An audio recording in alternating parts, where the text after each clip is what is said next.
Mm. Let the people of the gospel judge by what Allah hath revealed therein. Dang. If any do fail to judge by what Allah hath revealed, they are those who rebel. Mm. Allah. So, man, I'm just trying to figure out, y'all. That's all I'm trying to do. Is how is Allah all knowing, right? But he doesn't know this, man. How is he all knowing, but yet he tells Muhammad to then learn from the people of the book as well. Not the people of the book, excuse me, but the people of the Torah and the Injil, if he's, confused about certain things. And yet now, apparently, it's all corrupted. So why is Allah telling him to learn from books that's corrupted? Because the same books they had back then, the same ones we got now. Same ones.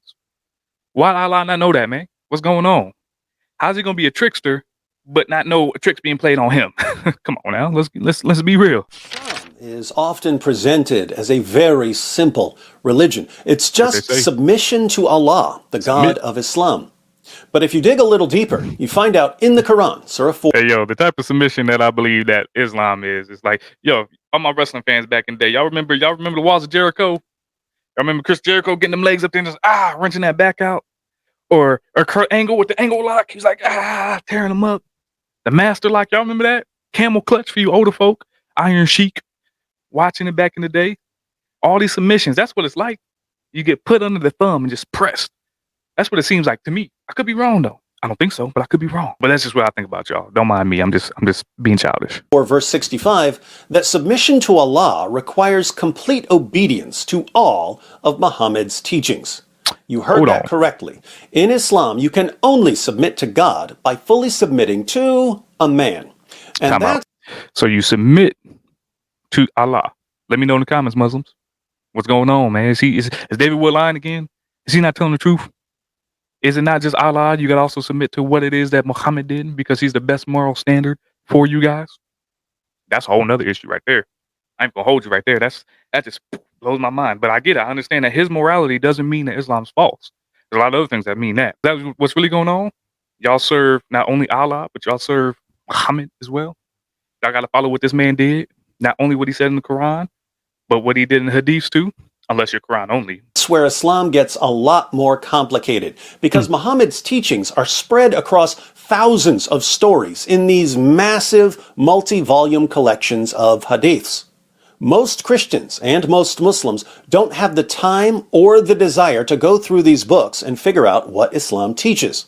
So Muslims tend to listen to what their sheikhs and imams tell them about Islam, and Christians, sadly, tend to not learn anything about Islam. I'm trying. And that's a huge problem. There are more than 1.6 billion Muslims in the world, and Islam places a strong emphasis on preaching and winning converts.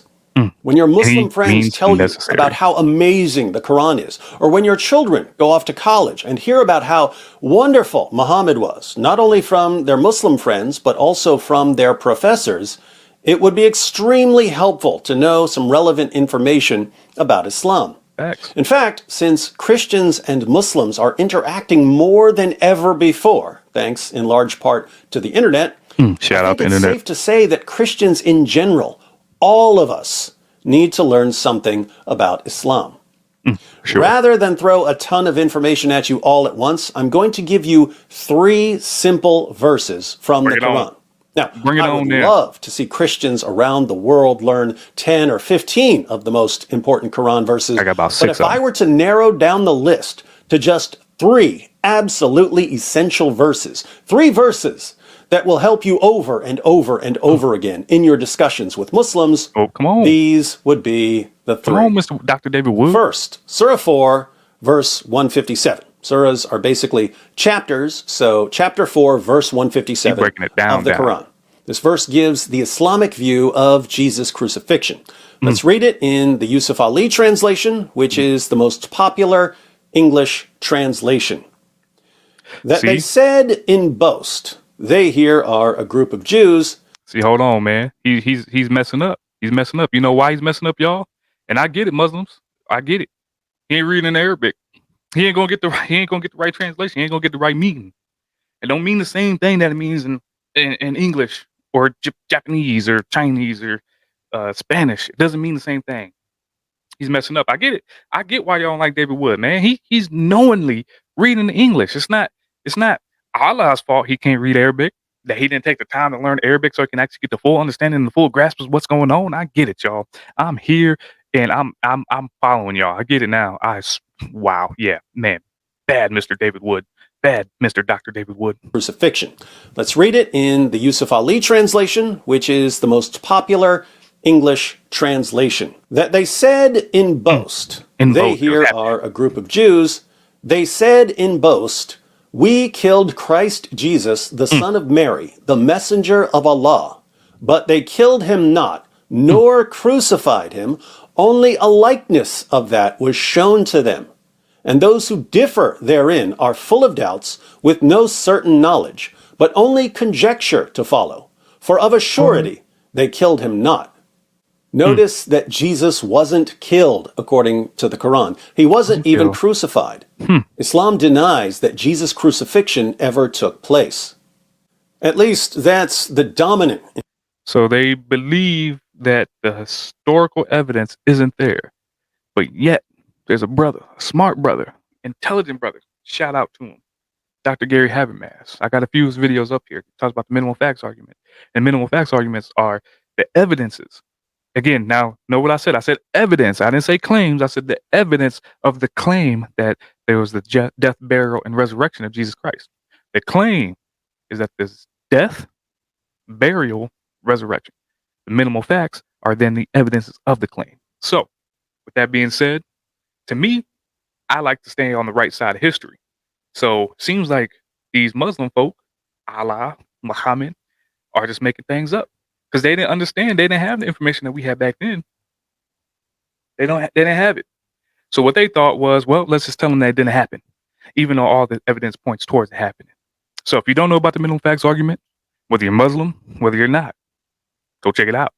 And then, you to be the judge of what's real and what's not, and how that, Jesus' death and resurrection are very much so attested to. But then again, a lot of people in my comments be like, nope, never happened. But yet they just don't know the facts. Interpretation. There have been Muslim scholars who interpret this passage differently. For instance, certain Muslim scholars have suggested that what Allah is really saying here is that if you think you've killed someone like Jesus, if you think you won a victory over Jesus by executing him, you're mistaken. Because Jesus is still alive and everything is happening exactly as Allah planned. But that's a minority view. Historically, the vast majority of Muslims and Muslim scholars have understood this passage as a complete denial of Jesus' crucifixion. Now, if Jesus was never crucified, what happened? The standard Islamic narrative is that Allah miraculously disguised someone else to make him look like Jesus. And it was this other person who was crucified, not Jesus. The reason you believe that Jesus died, according to Islam, is that Allah did an excellent job tricking everyone. So Islam denies the crucifixion by portraying Allah as a divine trickster. Fun topic for discussion. That's Second, who he is. Surah 5, verse 47. Muslims often claim that the Bible has been corrupted, but there are plenty of verses in the Quran which show that if the Bible has been corrupted, Allah certainly doesn't know anything about it. Surah 5, verse 47 is one of these verses. In Surah 5, verse 47, Allah commands Christians to judge by the gospel. Allah says, let the people of the gospel judge by what Allah hath revealed therein. If any do fail to judge by what Allah hath revealed, they are those who rebel. So, man, I'm just trying to figure out, y'all. That's all I'm trying to do. Is how is Allah all-knowing, right? But he doesn't know this, man. How is he all-knowing, but yet he tells Muhammad to then learn from the people of the book as well. Not the people of the book, excuse me, but the people of the Torah and the Injil, if he's, confused about certain things. And yet, now, apparently, it's all corrupted. So why is Allah telling him to learn from books that's corrupted? Because the same books they had back then, the same ones we got now. Same ones. Why did Allah not know that, man? What's going on? How's he going to be a trickster but not know a trick's being played on him? Come on now, let's be real. Allah commands Christians to judge not by the Quran, but by the gospel. And he says that we're rebels if we don't. I got to do what he says, Clearly, man. we can only I judge got by the to. gospel if we actually have the gospel. That only makes So the sense. Quran assumes that Christians still have reliable scriptures. Mm. Of course, if we obey Allah and we judge by the gospel, we have to conclude that Islam is false because we've already. Oh, I got to stop this real quick. Yeah, let me tell y'all something real quick. How dumb people are in the comments, man. People be stupid. They think like just because you type a whole bunch of stuff that you don't pay attention to what they be saying. So you know how people be like, "Yo, the Bible got all these variants and errors or whatever, so it got to be corrupted, right?" And it be Muslims that be saying that. Like, okay, cool, whatever. And then you respond, you be like, "Yo, those are just various manuscripts that are used. Some of them have errors, of course, because scribes write them and whatnot." And they're like, "Oh man, so how can you even think that the whole book is true, but yet it got corruption in it because of that? Oh man, you throw out the whole book because the ending of Mark, or throw out the whole book because of King Ahaziah.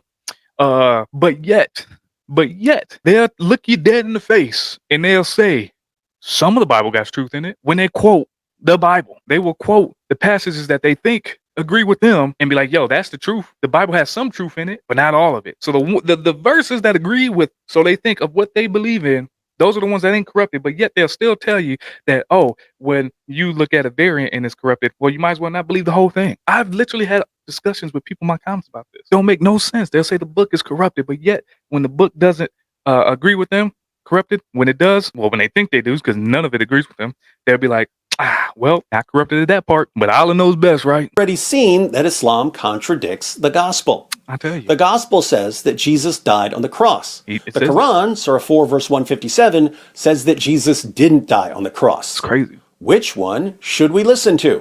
Who knows? Well, the Quran orders us to judge by the gospel. Therefore, if we listen to the Quran, we have to reject the Quran. Bruh, See all why right. I gave you these two verses? Bro, we following Allah's words more than y'all. That's crazy. That's crazy. I don't know where in the Quran says it's ever been corrupted, the Torah or the Injil, but yet y'all come up with this excuse that it has been. That's crazy that I follow your book more than you follow your book because you trying to call Allah a liar. That's crazy. Third, Surah 9, verse 29. If you've never understood why Christians and other religious minorities are so horribly mistreated in places like Iraq and Egypt and Pakistan, the primary reason for the oppression is found in the Quran. What? Allah commands his followers, once their community is strong enough, to violently subjugate Christians and Jews. Did they Allah go to says Angle in 929, Walls of Jericho. fight those who believe not in Allah nor the last day. Notice it says fight those who do not believe and not fight in self. Bruh, no, time out, bruh. Y'all gotta make up your mind at this point, man. How y'all gonna say in one verse that, yo, you know what? Let the people of the book, the Quran and the Torah, believe what their book is. Let them follow their book. But at the same time, be like, nah, but you got to kill them too, though. Let them follow their book. Let them do what they want to do. But yet, we got to kill them. If you don't understand the revelation I gave before you, or you need to confirm what it is I gave before you, go ahead and ask those people. But when you ask them, that's messed up. That's deceiving behavior right there. You know what that's kind of like? That's kind of like Satan, don't you think? That's kind of like, if y'all remember the Powerpuff Girls, that's kind of like him. Y'all remember him from the Powerpuff Girls? That's kind of like Satan right there. Kind of like Satan, don't you think? Saying, you know what? Go ahead and learn from him. Once you learn from him, make him swim with the fishes. What's really going on, man? Come on, Muslims. Y'all got to understand this is crazy. I get it. Y'all born into it sometimes. Sometimes you got jumped into it, whatever. You got put in an angle lock by your wife, your husband, whoever. And now you're in it, your family. You know it ain't right, but you got to be there. Come to the truth, because this don't make no sense. The more I be looking into it, the more I'm just like, what? I'm like, What? don't make no sense, boy. Not a lick of it. Not a lick of it. Defense. This is a command to fight people based on their beliefs. I need to be using my soundboard Fight more. those who believe not in Allah nor the last day, nor hold that forbidden which hath been forbidden by Allah and his messenger, nor acknowledge the religion of truth from among the people of the book. The people of the book are Jews and Christians, until they pay the jizya with willing submission and feel themselves subdued. And I gotta pay. Jizya is tribute money that you pay to people who are superior to you in order to publicly acknowledge your inferior status. Allah commands his followers to fight Jews and Christians until we pay this tribute money to them and feel ourselves subdued.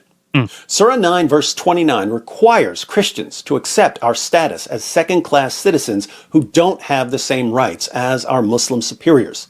This command has probably led to more oppression than any other command in history.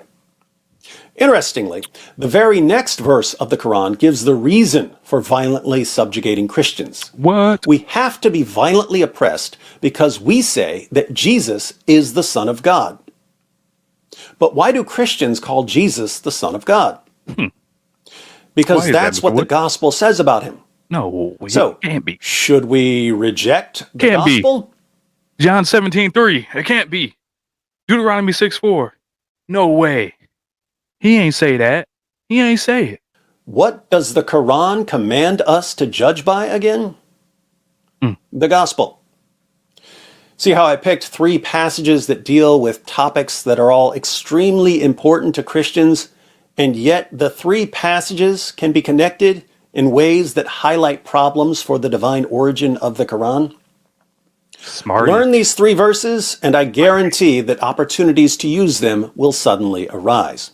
Now, if you'd like to dig a little deeper to become even more proficient in these topics, there are some links in the description box to videos that go into much more detail. Let's go. For example, if you show your Muslim friend that the Quran commands Christians to judge by the gospel, he or she might think that some other verse in the Quran claims that the gospel has been corrupted.